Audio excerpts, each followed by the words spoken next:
కాంగ్రెస్ పార్టీకి ఓటేస్తారు. కాంగ్రెస్ పార్టీకి ఎందుకు ఓటేసిరాక 6 గ్యారెంటీలు ఇస్తానారా? ఏమేమి ఇస్తున్నారు? రేషన్ కార్డు ఇస్తున్నారు. కేసీఆర్ 10 సంవత్సరాలు రేషన్ కార్డు ఇయ్యలే, మేము ఇస్తామన్నారు. ఇచ్చిరా రేషన్ కార్డు వరకైనా? ఇచ్చిరా రేషన్ కార్డు? ఇలా 100 రోజుల లోపల హామీలు నెరవేరుస్తున్నారు. 100 రోజుల లోపల మీ మహిళల అకౌంట్ లోపల 2500 రూపాయలు వేస్తున్నారు. వేసిరా మా రామడుగులా? వేసినట్టున్నారు, మీరు సపోర్ట్ చేస్తలేరు. వేసినట్టున్నారు. వేసిరా? వేయలే. 4000 రూపాయలు పెన్షన్ ఇస్తున్నారు. ఇచ్చిర్రా? 5 లక్షల రూపాయలు ఇల్లు జాగా లేని వాళ్ళకు ఇల్లు కట్టుకోవడానికి జాగా పైసలు ఇస్తున్నారు. ఇచ్చిర్రా? ఇయ్యలే. 2 లక్షల రూపాయలు రుణమాఫీ చేస్తున్నారు. చేసిర్రా? 15,000 రూపాయలు రైతు బంధు ఇస్తున్నారు. ఇచ్చిండా? మళ్ళీ ఇప్పుడు ఏది? ఇప్పుడు మళ్ళీ వస్తారు, రేపు నుండి వస్తారు. మేము ఇద్దాం అనుకున్నామే కానీ ఎలక్షన్ కోడ్ వచ్చింది అంటారు వాళ్ళు. ఇప్పుడు ఏమంటారు? 500 రూపాయలకే సిలిండర్ ఇస్తారట. 500 రూపాయలు సిలిండర్ వచ్చినా మీకు ఎవరికైనా? ఎన్నికల ముందు ఏమన్నారు తెలుసా? ఎన్నికల ముందు అందరికీ 500 రూపాయలు సిలిండర్ అన్నారు. ఎన్నికలు అయిపోయినాక గెలిచినాక ఏమనంటే రేషన్ కార్డు ఉన్నోళ్ళకే ఇస్తామన్నారు. ఇప్పుడు ఏమంటారు తెలుసా? మహిళల పేరు మీద గ్యాస్ కనెక్షన్ ఉంటేనే ఇస్తారట. ఎన్నికల ముందేమో అందరికి ఇస్తున్నారు, ఎన్నికల తర్వాత రేషన్ కార్డు అన్నారు.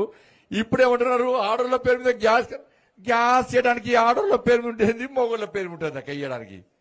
అవునా కదా? తప్పించుకుంటారు. అంటే అది కూడా ఎర్రనట్టు ఇవ్వాలి.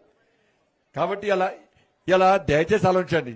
ఇలా అప్పుల పాలైన మనం అప్పుల పాలన కేసీఆర్ మన చేతికి చేతికిచ్చి పీకేండు. కాంగ్రెస్ వాళ్ళు అప్పులు తీరుతున్నారు. ఎట్లా అప్పులు తీరుతారు? ఢిల్లీలో మళ్ళీ వచ్చేది పువ్వు కుడతాయి మోడీ గారే. అవునా కదా? డౌట్ ఉంది ఏమన్నా? ఇక కాంగ్రెస్ వాళ్ళకే డౌట్ లేదా? మనకెందుకు డౌట్? కాంగ్రెస్ వాళ్ళు మోడీ వేస్తాడు పువ్వు గెలుస్తాడు, ఏడువైనా పువ్వు అంటున్నారు. అవునా కదా? రాముడు పువ్వు అంటున్నారు. ఇలా మళ్ళీ మీరు మోడీకి ప్రభుత్వం వస్తే కాంగ్రెస్ వాళ్ళకి ఓట్లు వేస్తే వాళ్ళు ఏ దేశంలోకి వెళ్ళి పైసలు లేవాలి? పాకిస్తాన్ చేస్తారా, బంగ్లాదేశ్ చేస్తారా? మోడీ సార్ పైసలు ఇచ్చిండు అనుకో, మీకు వచ్చి ఇస్తారా? ఇప్పుడు ఎన్ని పైసలు లెక్క చెప్పినా మీకు వచ్చినాయా? ఏమన్నా మీ ఊర్లోకి వచ్చినాయా? ఏమైనా దొబ్బిపోయారు, బాగా మొత్తం దొబ్బిపోయారు. అయిపోయా మోడీ సార్ మీరు ఏమన్నా ఓటు వేయకుండా మోడీ సార్ గిన్ని పైసలు ఇక పేదోడు ఛాయ్ అమ్ముకున్న వ్యక్తి ప్రధానమంత్రి అయింది కాబట్టి ఇలా గిన్ని పైసలు మీకు ఇచ్చేయండు. కాబట్టి దయచేసి ఆలోచించండి. అలా ఎవరికి ఓటేస్తే లాభమో, ఎవరికి ఓటేస్తామని న్యాయం చెప్తుందో. కేసీఆర్ సార్ ఈడికి వచ్చాడు. ఈ లక్ష్మీపూర్ అన్నమని వచ్చింది.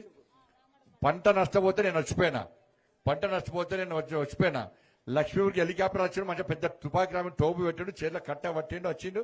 ఇట్లా చూసి అరే రైతులు నష్టపోయారా? అయితే ఒక్క ఎకరాన్ని 10,000 వేస్తున్నాడు. వేసిండా మీకు? వచ్చినాయా?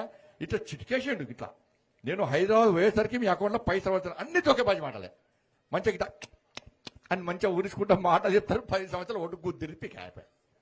ఇప్పుడు ఆ కాంగ్రెస్ టీఆర్ఎస్ లో గుడిని మింగితే కాంగ్రెస్ వాళ్ళు గుడి లింగాన్ని కూడా మింగుతారు. ఇక కాబట్టి ఇలా మీరు ఓటు వేసినట్టు ఇలా కులాలు అద్దక్క మనకు. ఈ కులము ఆ కులాలు మనకు అవసరం లేదు. మనకు కావాల్సింది నరేంద్ర మోడీ గారు మన ప్రధానమంత్రి కావాలి.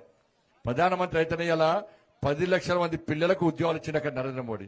మీకు బియ్యం ఇచ్చిండు, వ్యాక్సిన్ ఇచ్చిండు, గ్రామాలకు పైసలు ఇచ్చిండు. నిన్ననే చెప్పిండు. నిన్న ఏం చెప్పిండు నరేంద్ర మోడీ గారు? మహిళా దినోత్సవం సందర్భంగా ఇలా ఒక్కొక్క గ్యాస్ సిలిండర్ మీద 100 రూపాయలు తగ్గిస్తా అని చెప్పన్నాడు. 100 రూపాయలు గ్యాస్ సిలిండర్ తగ్గిస్తా అని చెప్పన్నాడు. మీ అందరికీ ఫ్రీగా గ్యాస్ కనెక్షన్ కూడా ఇచ్చిండు నరేంద్ర మోడీ. ఇచ్చిండా లేదా? మీ ఫ్రీ అకౌంట్ తెరిపించిండు.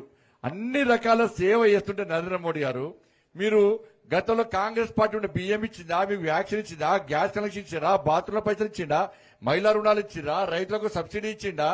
ఇలా డిఏపీ ధర చూడండి, బ్యాగ్ మీద ఎంత ఉంటుంది, మీకు ఎంత వస్తుంది? యూరియా బ్యాగ్ చూడండి, మీకు ఎంత రేట్ వస్తుంది, బ్యాగ్ మీద ఎంత ఉన్నది? ఒక్క ఎకరానికి 15,000 నుంచి 20,000 రూపాయలు నీకు సబ్సిడీ ఎవరు ఇస్తున్నారు? నరేంద్ర మోడీ ఇస్తున్నాడు. మీరు అనుకుంటారు యూరియా బ్యాగ్ ఎంతన్నా? మీకు ఎంత వస్తుంది? మీకు యూరియా ఎంత? 276 వస్తుందా? అంత ఎంతకు? 276. అంతే తెలుసు మీకు. ఇక అస్తలేడు తెలియదు దాని మీద ఎంత ఉంటుంది? 3,000 రూపాయలు ఉంటుంది. అస్తలేడు ఎంత తెలుసా అక్క? దానికి 3,000 రూపాయలు. మీకు వచ్చేది ఎంత? 276. అంటే ఇంకా 2,000 చిల్లర 2,500 రూపాయలు ఎవరు ఇస్తారు? మోడీ ఇస్తాడు. ఒక్క ఎకరానికి ఎన్ని బ్యాగులు వేస్తారు? 4 వేస్తారా? 2 సార్ 2 వేస్తారు. అంటే 5,000 రూపాయలు. ఒక్క ఎకరానికి 5,000 రూపాయలు యూరియా మీద నరేంద్ర మోడీ గారు మీకు సబ్సిడీ ఇస్తున్నా లేదా? చలో డిఏపి ఎంత వస్తుంది మీకు? డిఏపి ఎంత? 1,300 ఎంత? 1350 మీకు వచ్చేది. అదే తెలుసు. దాని బస్తా మీద రేట్ ఎంత ఉంటుంది? బస్తా మీద రేట్ ఎంత? 2,000 చిల్లర 2,700 రూపాయలు. అది అంతేనా 2700 రూపాయలు. మరి మిగతా పైసలు ఓడిస్తారు సబ్సిడీ పైసలు మోడీ అడుస్తారు. ఒక్క ఎకరానికి ఎంత వేస్తారు? డిఏపీ ఎన్ని బస్తాలు వేస్తారు? 3 వేస్తారు కదా. అవి ఎంత? అవి 10,000 5,000 రూపాయలు, మొత్తం 15,000 రూపాయలు మోడీ గారు ఇస్తారు. ఈసారి నరేంద్ర మోడీ గారికి ఓటేయకుంటే మీ బియ్యం ఆగుతాయి, మీకు బాత్రూంల పైసలు రావు, గ్యాస్ సబ్సిడీ రాదు, మీకు ఒక్కొక్క ఎకరానికి 15,000 నుంచి 20,000 రూపాయల భారం మీ మీద పడుతుంది. రైతులు ఆలోచించాలి, భారం మీ మీద పడుతుంది నరేంద్ర మోడీ గారికి ఓటేసి గెలిపించకుంటే. కాబట్టి దయచేసి ఆలోచించడక. మీకు గుడి కట్టించింది ఎప్పుడైనా అనుకున్నారా? గుడి కట్టిస్తామని చెప్పని అంత మంచి గుడి కట్టించింది ఆయన మహానుభావుడు, కట్టించిందా లేదా? కాబట్టి దయచేసి ఆలోచించండి. గ్రామాలకు పైసలు మనం ఇస్తున్నాం కాబట్టి అన్ని ఆలోచించి ఓటు వేసేటప్పుడు మంచి ఆలోచించాలి. వాళ్ళు వీళ్ళొచ్చి అబద్దాలు చెప్పి మాయమాటలు చెప్తే కుంపముస్తారు. మళ్ళీ కాంగ్రెస్ లో వస్తారు, గిట్ల పేపర్ పడతారు, ఒకటి పేపర్ పట్టి గిట్ల ఇచ్చి ఆ నర్సక్కకు డబుల్ బెడ్రూమ్ ఇస్తారు తీసుకోరే అంటారు. ఆ పేపర్ అంతా పట్టిదే. మీరు అందరూ ఏం చేస్తారు? అరే నర్సక్కకి ఇచ్చింది కదా, అరే మాకు కూడా ఇస్తారు కావచ్చు ఓటు గుద్దుతారు. గుద్దినాక మళ్ళీ మీకు కనబడతారు వాళ్ళు. మోడీ గారు 2,40,000 ఇల్లు ఇచ్చిండు. మరి రామడుగుల కేసీఆర్ ఎంతమందికి ఇల్లు ఇచ్చిండు? ఒక్కరికి ఇవ్వలే. ఇక కాంగ్రెస్ వాళ్ళు అసలు అయ్యారు. ఇక జీతాలే ఇచ్చే పరిస్థితి లేదక్క తెలంగాణలో, జీతాలే ఇచ్చే పరిస్థితి లేదు. ఇవాళ మనకి సంక్షేమ పథకాలు ఎట్టిస్తారు? అందుకే మళ్ళా నరేంద్ర మోడీ గారు గెలిస్తే మనకు సంక్షేమ పథకాలు వస్తాయి. లేకుండా మీ బియ్యం ఆపి తిండికి టీకానా ఏం లేకుండా ఇలా కాంగ్రెస్ వాళ్ళు మోసం చేసే ప్రయత్నం చేస్తున్నారు. కాబట్టి ఎప్పుడు ఎన్నికలు వచ్చినా కూడా దయచేసి మీరు పూర్తి కోటేయండి. పూర్తి కోటేసి ఇలా మళ్ళీ గెలిపిస్తే, నన్ను గెలిపిస్తే నేను పోయి మోడీ గారిని గెలిపిస్తా. మోడీ గారు ప్రధానమంత్రి అయితేనే ఇలా మోడీ గారు తప్ప ఇంకెవరు కాంగ్రెస్ పార్టీ వాళ్ళు వస్తే ప్రధానమంత్రి ఎవరు వాళ్ళకే తెలియదు. ఇది ప్రధానమంత్రిని నిర్ణయించే ఎన్నికలు. ప్రధానమంత్రిని ఎవరు చేస్తారని కాంగ్రెస్ వాళ్ళు చెప్తలేరు. వాళ్ళు ప్రధానమంత్రి లేడు. మరి ప్రధానమంత్రి లేని పార్టీ ఎంపీగా ఎట్టి పోటీ చేస్తారు? ఏం చేస్తారు? కాబట్టి కాంగ్రెస్ పార్టీకి ఓటేస్తే మూసిని లేసటే. ఇక బీఆర్ఎస్ పార్టీ నా ఘర్కా నా ఘాట్కా ఇక్కర్లేదు అక్కర్లేదు ఎక్కర్లేదు. కేసీఆర్ సార్ టైం పాస్ కు ఫామ్ హౌస్ లో గడ్డి విక్కుండా కూర్చున్నాడట. ఆయన ఏం పర్లేదు, ఉన్నప్పుడు ఏం చేయలే, లేనప్పుడు టైం పాస్ కు ఫామ్ హౌస్ లో ఫుల్ చంపుకుంటా మంచిగా పన్నాడట. ఆయన ఎట్లా మోసం చేసినా ఒక్కసారి ఉంచండి. మిమ్మల్ని అందరినీ మోసం చేస్తే కొట్లాడి మేము జైల్లోకి పోయినాం కాబట్టి, మీకోసం మా బతుకులు నాశనం చేస్తున్నాం కాబట్టి మా కుటుంబాలు అడుగుతున్నాయి ఇవాళ.